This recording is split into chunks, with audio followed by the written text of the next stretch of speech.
আমার গোগল বাবা আজকে দেখো ভাত খেয়ে ঘর মুছছে, দেখেছো? আমার গোগল কত বড় হয়ে গেছে, কি সুন্দর এঁঠো কাচিয়েছে হাতে করে নিয়ে। এই দেখো বাবা কত বড় হয়ে গেছে। মর্নিং বন্ধুরা, তোমরা সবাই কেমন আছো? এখন মর্নিং বললে ভুল হবে, এখন 10টা বাজে। মামাও কম্পিউটারে চলে গেল। তো আজকে সকালে আমার দিদি ডাকে, আজকে সকালের কোনো কাজ তোমাদের সাথে শেয়ার করা হয়নি, কারণ রোজ একঘেয়েমে কাজ, বাসি কাজ তো রোজই ছাড়ি, তাই না? তো সেটা তোমাদের সাথে কিছু শেয়ার করা হয়নি। এখন আমি চলে এসেছি ডিরেক্ট, সব কাজ সেরে মাম্মা মোগলকে খাইয়ে দিয়েছি, এখানে চলে এসেছি। এখন বিছানার চাদরটা পাল্টে নেবো, কভারগুলোও পাল্টে নেবো। তো বালিশের কভারগুলো জানো তো কোথায় রেখেছি খুঁজেই পাচ্ছি না, সেই 1 ঘন্টা ধরে খুঁজে বেড়াচ্ছি, কোথায় যে রাখলাম মনেই করতে পারছি না। তো এখন তাড়াতাড়ি করে আগে পাল্টে নিয়ে দিয়ে, অনেক জামা প্যান্ট বেরিয়েছে আজকে, যেহেতু সানডে অনেক দিনের জামা প্যান্ট। দেখো রোজের জামা প্যান্ট আমাকে রোজ কাচতে হয়, তাও মাম্মাম গোগলের স্কুলের ড্রেস এইসব কাচতে হবে। তো সব কিছু এখন যা যা কাজ আছে সেগুলো শেয়ার করবো তোমাদের সাথে। আর আমি সোমা চলে এসেছি তোমাদের সাথে নতুন দিনে নতুন একটা ভিডিও নিয়ে। তো আশা করি তোমাদের ভিডিওটা ভালো লাগবে। তো চলো ভিডিওটা এখান থেকে কন্টিনিউ করি, তোমরা দেখতে থাকো, আশা করি তোমাদের ভালো লাগবে।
টেবিল ক্লথটাকে গোবর ছিঁড়ে কালকে দেখি ফালা ফালা করে দিয়েছি। ওই টেবিল ক্লথটাকে ছিঁড়ে ওখানে ফেলে দিয়েছি।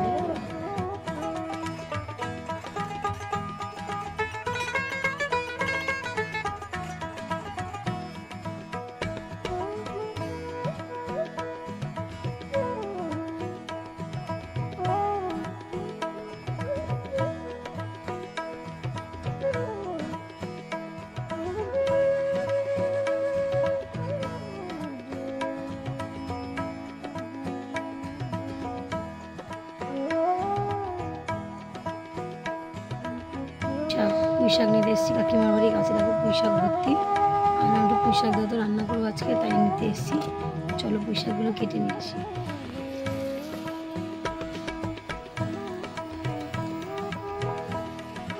অল্প কাটলে হবে, বেশি লাগবে না, 2-3টা টোকা দিলেই হবে। আবার একটু সবজি করবে, আমি যাচ্ছি দিদিকে তাড়াটা করে, দিদি চলে যাবে, চিল্লাবে।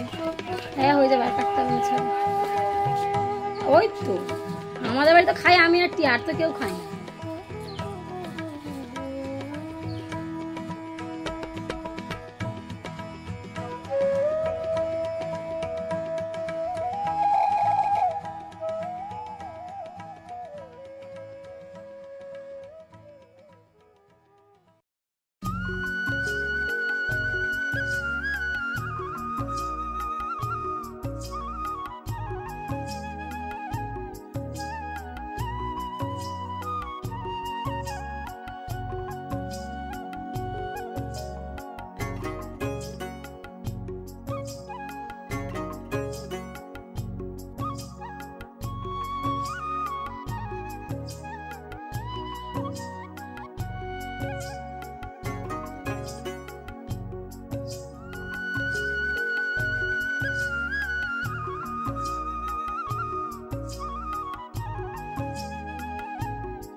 তো দেখো এদিকে মোটামুটি আমার সব কাজ সারা হয়ে গেছে। এবার শুধু উঠোনটা রাস্তাটা ঝাঁট দিলেই আমার হয়ে যাবে।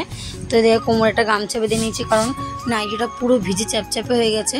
তো এই ভেজা নাইটি নিয়ে সব কাজ করছি, কারণ আবার এখন একটা ছাড়বো, আবার পরবো, সেটা আমাকে আবার ধুতে হবে। তো আজকে একটু কাজে আমার দেরি হয়ে গেছে, যেহেতু রোববার। আর সকাল সকাল উঠে নিয়ে আগে আমি টিয়ারগুলো সব করেছি, কারণ টিয়ারগুলো না করলে না পরে আর হবে না।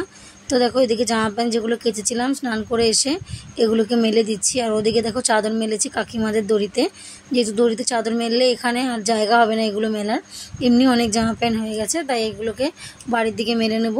তো যে পুঁইশাকগুলো নিয়ে এসেছিলাম কাকিমার কাছ থেকে, দেখেছি তো কি টাটকা তাজা পুঁইশাকগুলো দিয়ে সেইগুলোকে এখন কেটে নেব সব সবজিগুলো। পুঁইশাকের সাথে আজকে সব রকম সবজি দিয়ে অ্যাড করব, আলু, বেগুন, কুমড়ো, তারপর একটু কাটি কচু ছিল, আর কি ছিল তোমার তো মূলো ছিল, এইসব দিয়ে টুকটাক দিয়ে সবজি দিয়ে আজকে পুঁইশাক করবো। পুঁইশাকের ঘ্যাট কাকিমা একটু বেশি করে করেছি, কাকিমাদেরও দিয়েছি। আর পুঁইশাকের ঘ্যাট করেছি, পেঁপের তরকারি করেছি। তো আজকে আমি হাতে মশলা গরম মশলাটা বেটেছি। কেনা গরম মশলা দিয়ে তরকারি করলে যে স্বাদ পাওয়া যায়, তুমি হাতে বেটে মশলা করবে, বিশেষ করে গরম মশলাটা হাতে বাটা দিয়ে তরকারি রান্না করলে এত সুন্দর স্বাদ পাওয়া যায় না, মানে তরকারি যেন খেতেই অন্যরকম হয়ে যায়। তো এদিকে দেখো আমি সব জামা প্যান্ট কিন্তু পুরো মেলা হয়ে গেছে। আজকে জামা প্যান্ট মেলতেও আমার অনেক সময় লেগে গেছে। আর এদিকে আমার গোকুল তো টেবিল ক্লথটাকে ছিঁড়েই দিয়েছে, আর কিছু বলার নেই, মানে বাড়ি রেখে যাই আর বাড়ি বসে বসে এই বদমাইশিগুলো করে, জানো তো। আর এখানে আমি পুরো সবজির দেখো বাজার নিয়ে বসে পড়েছি, মানে মনে হচ্ছে যে সবজি বিক্রি করতে বসে গেছি। আর এদিকে কাটার পরে সব রেডি করে নিয়ে আমি রান্না শুরু করে দেবো। তো আজকে পুঁইশাকটা আমি রান্না করবো, সেটা তোমাদের সাথে শেয়ার করব।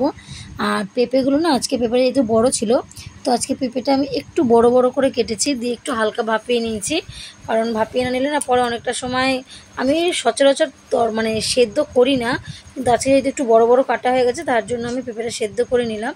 আর এখানে দেখো পাঁচফোড়ন, তেজপাতা, শুকনো লঙ্কা সোমবার দিয়ে নিয়েছি, নিয়ে সব সবজিগুলোকে ভেজে নেব। ভেজে নেওয়ার পরে আমি যে আদা জিরেটা মশলাটা করেছিলাম কাঁচা লঙ্কা পেঁপের জন্য, সেখান থেকে একটুখানি মশলা আমি দিয়ে দেবো ওর মধ্যে। আর যে মশলাটা দিয়ে কষানো হয়ে যাবে তারপরে পুঁইশাকটা ওর মধ্যে দিয়ে দেবো, দিয়ে নাড়াচাড়া দিয়ে ভালো মতো সেদ্ধ হয়ে যাবে। জল দেবো না, খুব একদম হালকা জল দেবো নামানোর আগে, ডাঁটাগুলো সেদ্ধ হওয়ার জন্য, যেহেতু ভাপেই সেদ্ধ হয়ে যাবে। আর আজকে সকালে আমি চা খেতে পারিনি, তোমার দাদাভাই কাজে চলে গেছিলো আর আমার চা খাওয়া হয়নি, তার জন্য দেখো আমি এখন রান্নার ফাঁকে একটু চা বসিয়ে নিয়েছি। মানে এত মাথাটা যন্ত্রণা করছিল, খিদেও পেয়ে গেছিলো। আর রান্না করতে গিয়ে দেখি তেল বাড়ন্ত হয়ে গেছে, তেলের প্যাকেটটা কেটে তেলটা ঢেলে নিলাম এর মধ্যে দিয়ে। চলো এদিকে আমি রান্নাটা করতে থাকি, তোমরা দেখতে থাকো।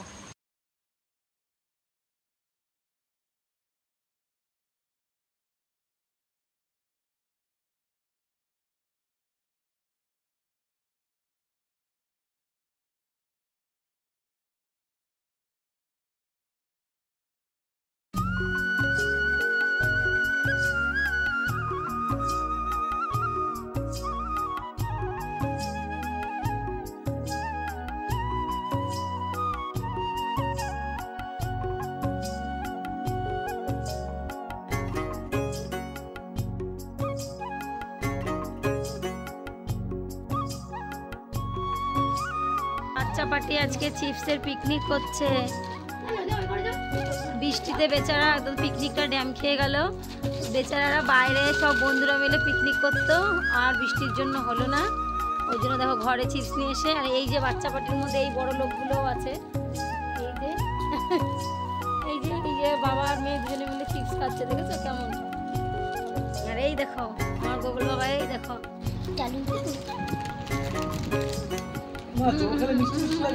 আর একদিন ওদের পিকনিক করে দেবো।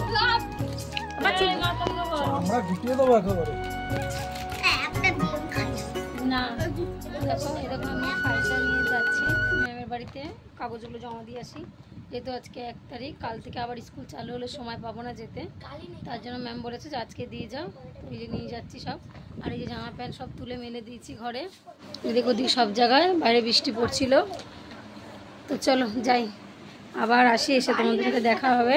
ওরা সবাই বই নিয়ে বসেছে, আমি বললাম তুই বই পড়, আমি চলে আসবো। তো দেখো ম্যাডামের বাড়ি থেকে চলে এসেছি, আর বলো না, ভাবলাম যে সব কাজ তাড়াতাড়ি হয়ে যাবে, গিয়েছি সব পেপার নাকি ভুল হয়েছে, আবার বলো এই পেপারগুলো সব করতে হবে। মানে শুনেই তো আমার মাথা খারাপ হয়েছে, 3 জনের পেপার, কতগুলো মানে কত যে সময় লাগবে। আর মানে তার মধ্যে আবার কালকে কাজ হচ্ছে, সকাল সকাল আবার উঠতে হবে, কালকে আবার থেকে শুরু আমার ডিউটি। আর কি বলবো, একটা দিন রেস্ট নেওয়াভাবে হয় না, সেই সকাল সকাল ঘুম ভেঙেই যায়।